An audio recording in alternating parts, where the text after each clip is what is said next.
If God created the universe, who created God? Before we get into the nitty-gritty of theology, let's clear up a common misconception. This isn't just a modern question. It's been around for a while, and even the ancient scholars were asking it. And it's still one of the most debated and controversial topics out there. So, how does Christianity answer this? Well, the answer is both simple and mind. God wasn't created. The Bible, particularly in Revelation 1 verse 8, is very clear on this. God says, "I am the Alpha and the Omega, the beginning and the end." He's saying that He's eternal, that He has no beginning and no end, that He just is. Now, what does that even mean? Let's break it down. In Christianity, God isn't bound by time or space. He's eternal. He exists outside the rules of cause and effect that we humans are stuck with. Everything we know, every tree, every planet, every galaxy, everything has a beginning. Right. You were born. I was born. Even the universe had a birth. Ever heard of the Big Bang? But for God, time doesn't work the same. Let's bring in Thomas Aquinas, one of the OG Christian philosophers from the 13th century. Aquinas had something to say about this. He proposed what's called the first cause argument. In his famous work Summa Theologica, he said, "Look, everything in the universe has a cause. But you can't keep going back forever. At some point, there has to be an uncaused cause, and that, my friends, is God. God is the uncaused cause. He's the one who set everything into motion without anyone or anything creating him." Pretty slick, right? But here's where it gets interesting. Critics, especially modern ones like Richard Dawkins, aren't having it. Dawkins, in his best Richard Dawkins, author of The God Delusion, responded with this. If God created the universe, then who created God? He argues that invoking God doesn't solve the problem. It just kicks the question up a notch. He essentially says, hey, if you're going to say the universe needs a cause, why doesn't God need a cause too? Dawkins isn't the first to push back like this, but his criticism definitely revived the debate in recent years. And in the science versus religion debate, let's talk about Stephen Hawking. He wasn't shy about sharing his thoughts on this either. In his book The Grand Design, Hawking suggested that the universe could have created itself out of nothing, without the need for a divine creator. His idea challenges the traditional Christian view, suggesting that the universe's origins can be explained purely by the laws of physics. Now, this obviously sets up a major clash with theistic views, especially those who hold that God is the necessary first cause. But here's the kicker, the Bible doesn't shy away from this question. It actually leans into it. When Moses asked God for his name in Exodus 3 verse 14, God responded, "I am who I am." That's deep. What does it even mean? Well, God is essentially saying, I just am. I exist without cause or origin. I am the very definition of existence itself. This statement makes it clear that God is the only being in existence who doesn't need an explanation for his existence. Everything else in the universe needs an explanation, but not him. It's not just a biblical claim. This ties into what many theologians describe as God's act. Fancy word, right? It basically means that God's existence is self. This is derived from the idea that God doesn't rely on anything or anyone to exist. In simpler terms, God exists because God exists. This is the Christian view, and it's been held for millennia. However, of course, this doesn't satisfy everyone. Many skeptics argue that the whole God has no beginning concept is just a way of dodging the question. They'll say things like it's a convenient excuse or that it doesn't make sense because everything else has to have a beginning. And I get it. Our brains are wired to think this way. Everything must have a cause. That's how our universe works. But according to Christian theology, God is different. He's on a whole other level. And this is where the debate gets intense. You've got people on one side saying God is the ultimate answer. He's eternal. He doesn't need a creator. He simply is. Then on the other side, you've got people like Dawkins and Hawking challenging that. They say it's just an attempt to dodge the question. Let's talk about one of the most mind-boggling concepts in Christianity, God's eternal nature. Let's talk about some of the more mind-boggling concepts in Christianity. One of them is God's eternal nature. That's right, eternal. We're talking about a God who exists outside of time and space. Here's the deal. Christianity is built on the idea that God has no beginning and no end. He didn't start anywhere, and he won't end anywhere. He's always been and always will be. Revelation 22 verse 13 says it all. I am the Alpha and the Omega, the first and the last, the beginning and the end. It's pretty mind-blowing stuff. But what does it really mean? Well, it's not some metaphorical. Christianity teaches that God exists outside the constraints of time. He's not aging, he's not moving through history, he's just there. Past, present, future, it's all the same to him. This is where things get wild because we're so used to living within time. We count days, we watch the clock. We age. Everything we know has a ticking clock attached to it. But God, he's on a whole different wavelength. So, let's take this concept further. Throughout the Bible, you see this idea that God was always there. He wasn't born. He didn't just show up. He's been present since before creation. Take a look at Psalm 90 verse 2. It says in Psalm 90 verse 2 that God was there before the mountains were born and before the whole world came into being. That's right, folks. It says that God has always existed, even before anything else did. Now, this raises some serious questions. How do you even wrap your head around that? Our brains are wired to understand things in terms of beginnings and endings. You're born, you live, and then you die. You're born, you live, and then you die. Everything follows that same pattern. But when we talk about God's eternal nature, we're in completely uncharted territory. There's no start button, no origin story for God. He just is. To make things even more interesting, this isn't some late-game theological addition to Christianity. Oh no. This idea goes all the way back to the Old Testament. Look at Isaiah 40 verse 28, where it says, The Lord is the everlasting God, the creator of the ends of the earth. He will not grow tired or weary. His understanding is beyond our comprehension. This passage reveals it all. God is not limited by time or space. He is eternal and unchanging. He has existed forever and will continue to exist forever. This is not just a random belief in Christianity. It is a core tenet. Think about it. If God was created, he would not truly be God. He would just be another part of the created order, subject to time, decay, and limitations. But the essence of God in Christianity is that he is eternal and unchanging. The point is that God is outside of that. He set it all into motion, not a product of it. Augustine of Hippo, one of the most influential early Christian thinkers, talked a lot about this. He lived in the 4th century, and his writings are still shaping how we think about God today. Augustine was obsessed with time and eternity. In his monumental work, Confessions, he explores how God's eternal nature means that God created time itself. Let that sink in for a second. God didn't just create the universe. He created time. Before God said, "Let there be light," there wasn't even a clock ticking. Time didn't exist. Augustine is saying that time is part of God's creation. So he isn't limited by it like we are. Now, I know what you're thinking. Okay. Cool. But how does this connect with me? Well, here's the kicker. This idea of God's eternal nature changes the whole way we see existence. If God is eternal, then he has the ultimate perspective. He's not just watching human history unfold like we do one event after another, but God sees it all from beginning to end in one sweep. That's how Christians believe God knows the future. He's already there, in every moment simultaneously. Think about the implications of that. If God is eternal, then his knowledge is infinite. He doesn't just know things that have already happened, he's in every moment. This is why, according to Christian theology, God's plan is so powerful. It's not just a blueprint that he's following as events unfold, it's a plan that has already been seen.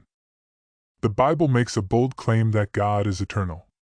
It's not just a nice idea, it's a fundamental part of Christian belief. And whether or not you believe it, it's hard to deny that this concept sets God apart from anything else in the universe. There's no origin story for God because, in Christian theology, God is the origin of everything else. Now, buckle up because this next one is going to really challenge how you think. We're going to dive into the ontological argument, which is a game changer.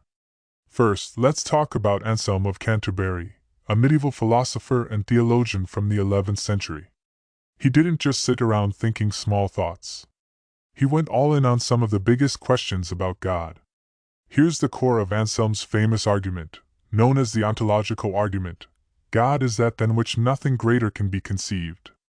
It sounds a bit mind-bending, but stick with me.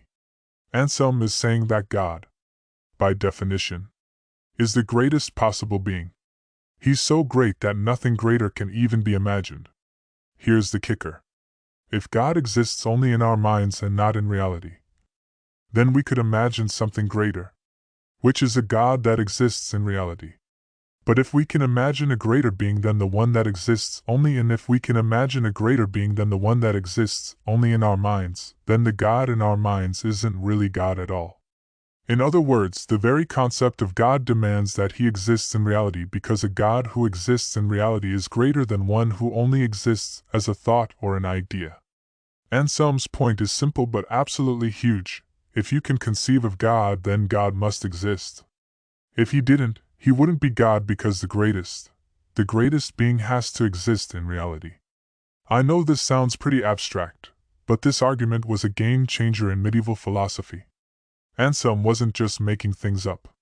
This was carefully crafted logic meant to show that God's existence is a necessary truth, not just a possibility. We're talking about a philosophical claim that says you can't even think about it. It's a bold, audacious claim. It sparked some major debates. One of the most famous responses to Anselm came from Gournlo of Marmidias, a contemporary of Anselm. Gournlo wasn't buying it. He basically said, "Wait, Anselm. If I can imagine the greatest possible island, does that mean it has to exist?" In other words, Gournlo argued that Gournlo's argument was that just because you can imagine something doesn't mean it must exist in reality. He thought there was a flaw in Anselm's reasoning. You can't think something into existence. Gournlo's critique went down in history as one of the first real challenges to the ontological argument. But Anselm didn't flinch. He doubled down. His reply was that God isn't like an island or any other thing you can imagine. You can also imagine other things because God is a necessary being. In Anselm's view, God is fundamentally different from anything else we could think about. He's not contingent on anything else for his existence.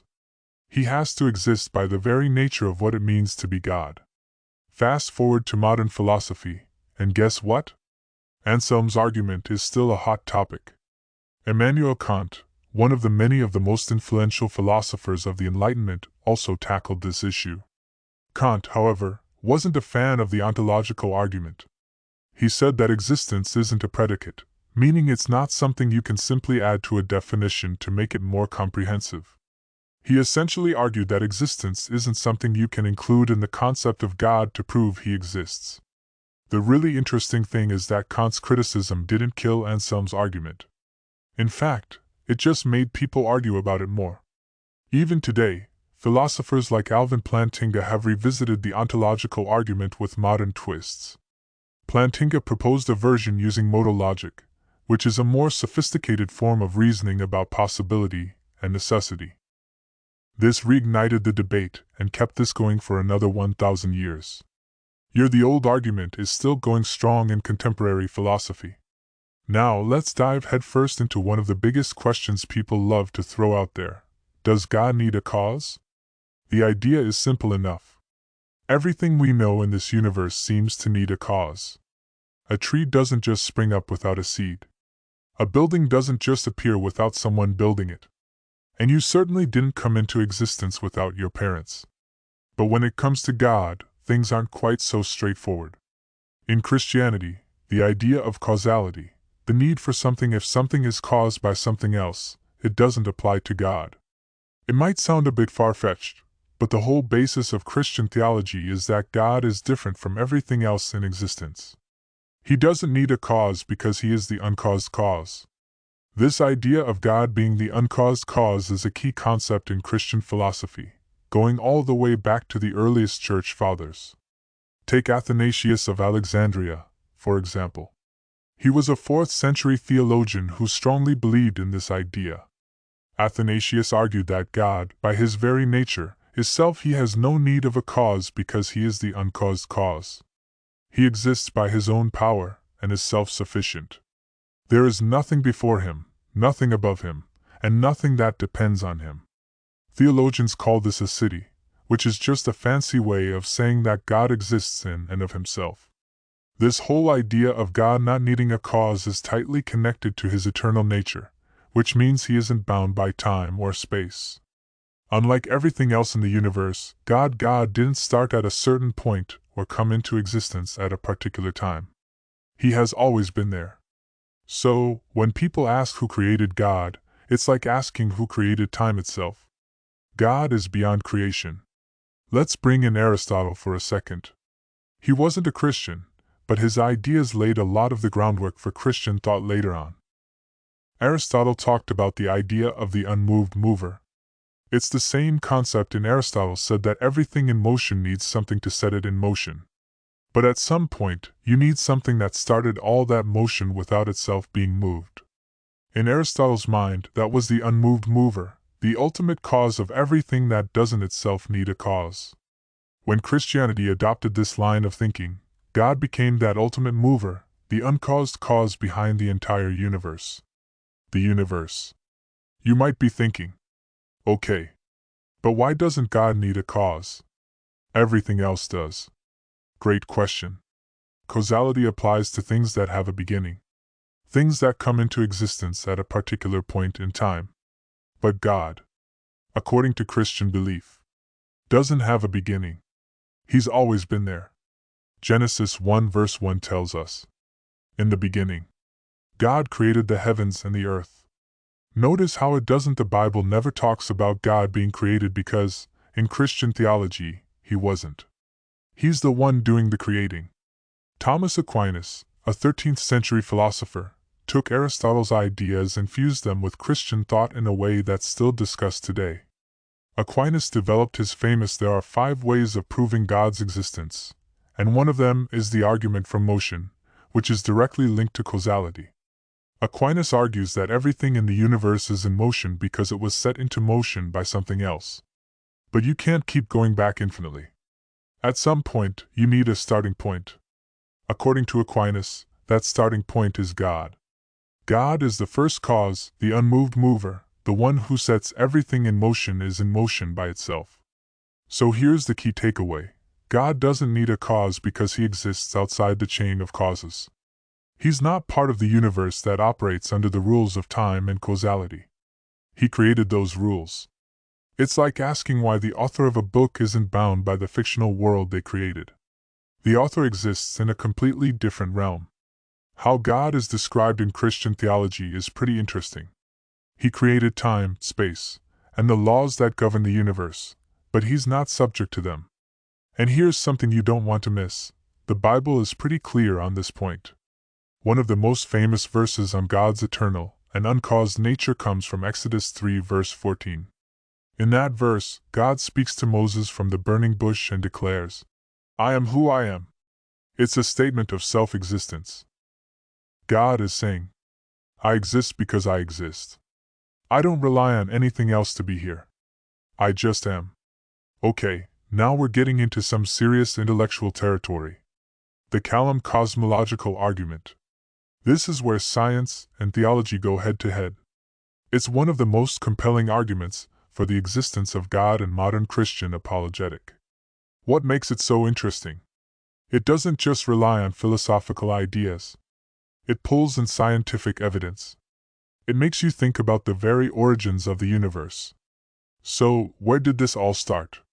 The Kalam argument isn't a new concept. It actually has its roots in medieval Islamic philosophy. But over the centuries, Christian thinkers have adapted it. Today, it's most famously championed by William Lane Craig, a contemporary philosopher and theologian who has debated some of the biggest names in atheism.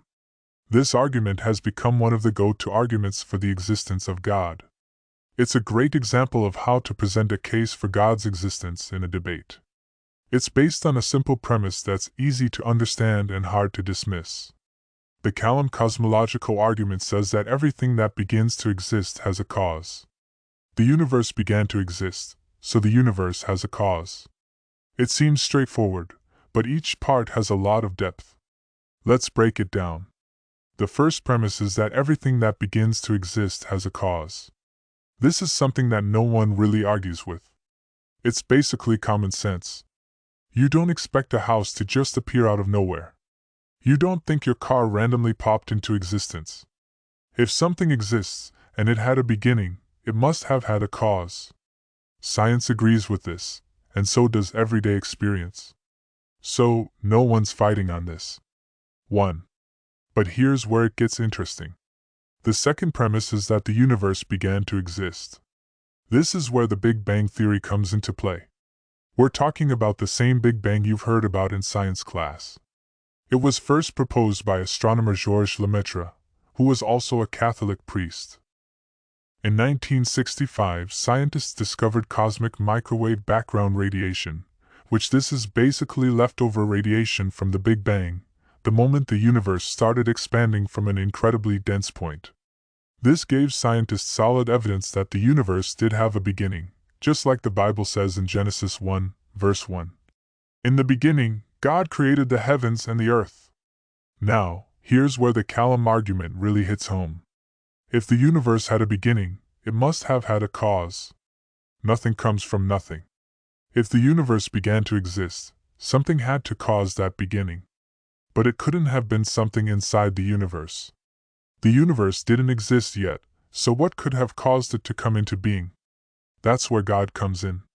The Kalam argument points to a cause that is outside of time, space, and matter because those things didn't exist before the universe began. The cause has to be timeless, spaceless, immaterial, and incredibly powerful. That sure sounds a lot like the Christian concept of God, doesn't it? William Lane Craig has debated some of the most famous atheists on this point, and the Kalam argument has proven to be a tough one to refute. Even Stephen Hawking, one of the most brilliant minds in modern science, struggled with the implications of a universe that had a beginning. He once said that almost everyone now believes that the universe and time itself had a beginning at the Big Bang.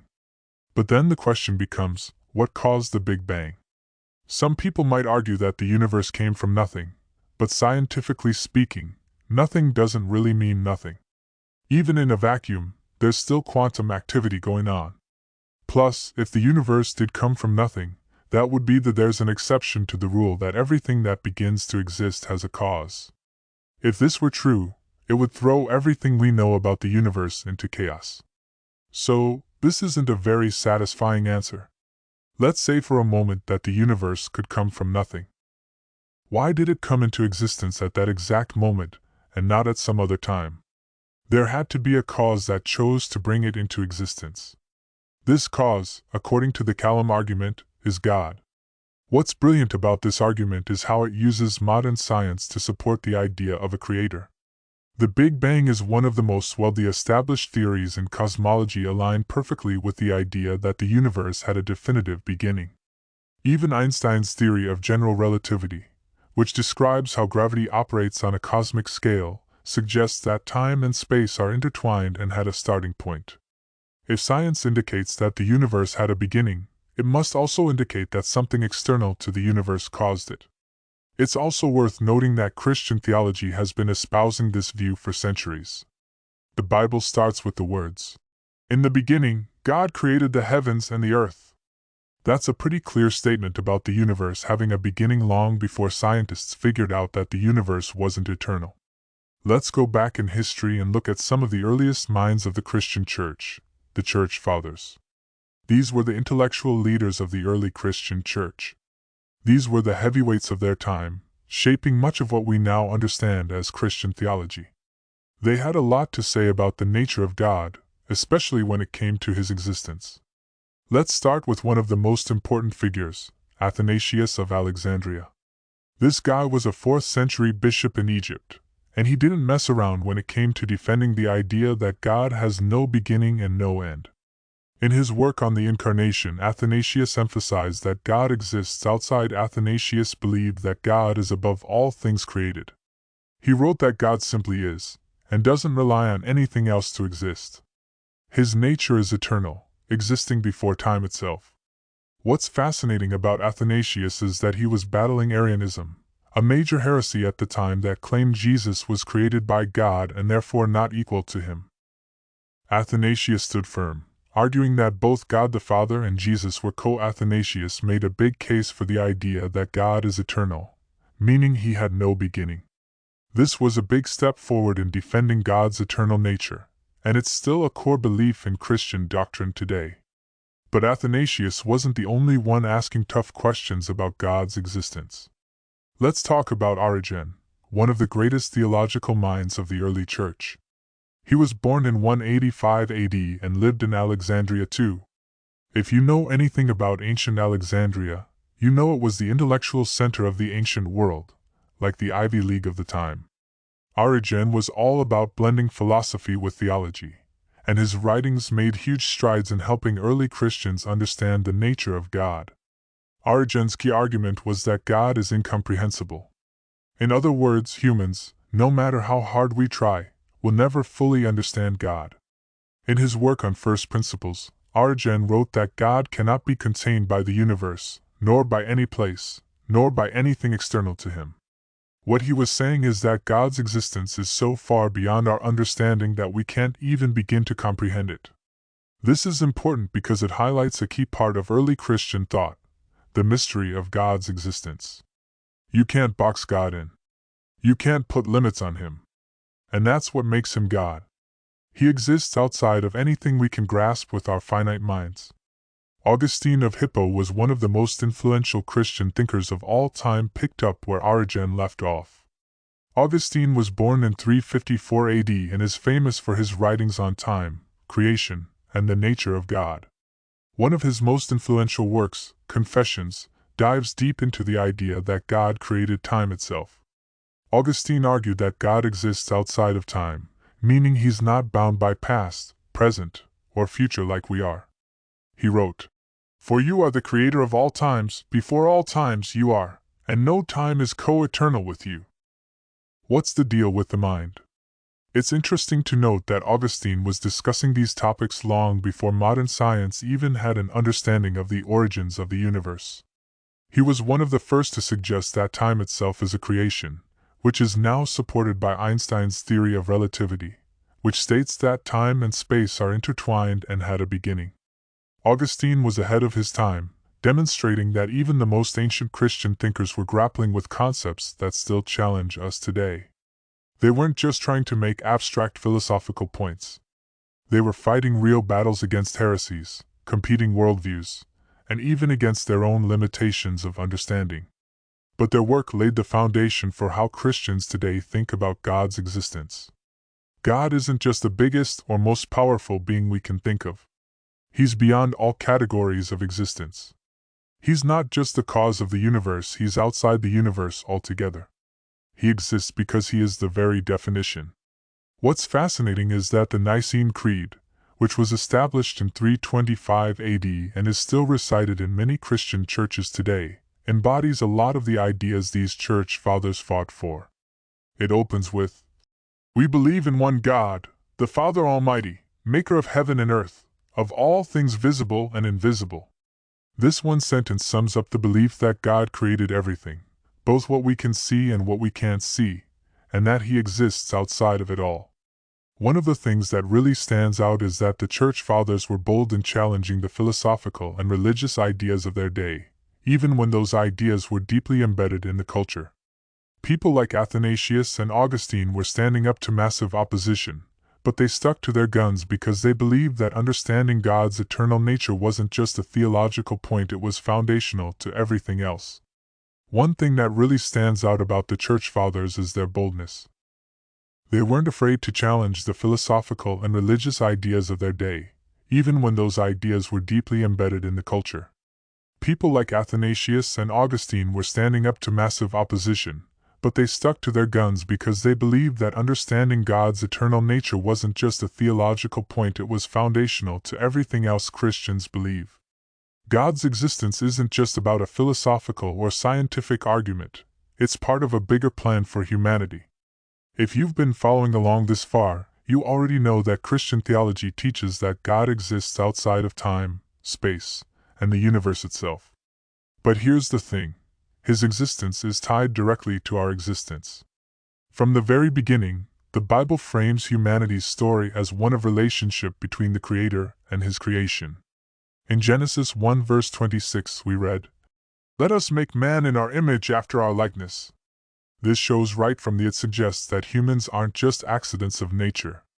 We're purposefully made in the image of a Creator who exists outside of all the limitations we face, and yet is intimately involved in our world. But here's where it gets really interesting. The existence of God is central to the concept of free will, moral responsibility, and the destiny of humanity. Think about it. Without God, who defines what is right or wrong? What's the ultimate purpose of life? If everything in the universe is just random particles colliding, what's the point? If there's no God, then what does it even mean to live a meaningful life?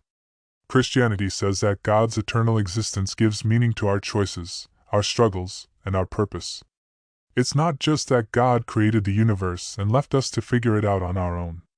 The Bible reveals a much bigger picture. It shows that God has been guiding humanity from the very beginning. It offers us the choice to follow Him, to live with purpose, and to eventually share in His eternal life. One of the clearest examples of this bigger picture is the plan is laid out in the New Testament, specifically in John 3 verse 16. This verse shows us a direct link between God's existence and our future. God loved the world so much that He gave us His only Son. Anyone who believes in Him will have everlasting life. This verse isn't just about the afterlife. It's about how God's eternal existence intersects with ours in the most powerful way possible. Through Jesus, God made a way for humanity to share in His eternal existence. In other words, our destiny is connected to God's everlasting existence. C.S. Lewis, a brilliant 20th century Christian writer and thinker, really captured this idea. In his book Mere Christianity, Lewis talks about how God's eternal nature makes it possible for Him to be present in every moment of our lives, past, present, and future. He said that for God, time itself is a present reality. He is in all times at once, which is how He can hear your prayers today, even as He was creating the world in the beginning. It's the idea that God is eternal means that He is involved in every single moment of your life. He is there to guide you and give you the chance to be part of His bigger plan. But here's the thing, this plan isn't forced on us. God's existence gives us the freedom to choose. The Bible makes it clear that God created us with the ability to make real choices. In Deuteronomy 30 verse 19, God says, "I have set before you life and death, blessings and curses. Now choose life, so that you and your children may." This is a key point in understanding God's relationship with humanity. He exists eternally, but He gives us the freedom to choose whether to walk with Him or walk away. The main thing to take away from this is that God's existence isn't just about explaining the origins of the universe. It's about explaining the ultimate purpose of life. The fact that God is eternal means that our lives have a direction, a destination, and a purpose that goes beyond just surviving. It's about growing and learning, and stepping into the bigger story that God has been writing since the beginning of time. So, where does that leave us?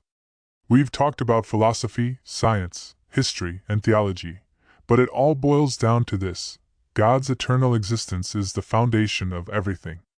It's not just a belief, it's a way of understanding why we're here and where we're going. Whether you're a person of faith or still figuring things out, the idea of an eternal God who's deeply connected to humanity's journey is something to think about. I think it's worth exploring. It's an idea that has shaped human history, and it continues to give people hope and purpose today. Thanks so much for sticking with me through this journey. If you're still watching, we really appreciate it. If you enjoyed this video, please hit the like button, leave a comment below with your thoughts, And don't forget to subscribe for more content like this. We've got more exciting topics coming your way, so stay tuned. God bless you all.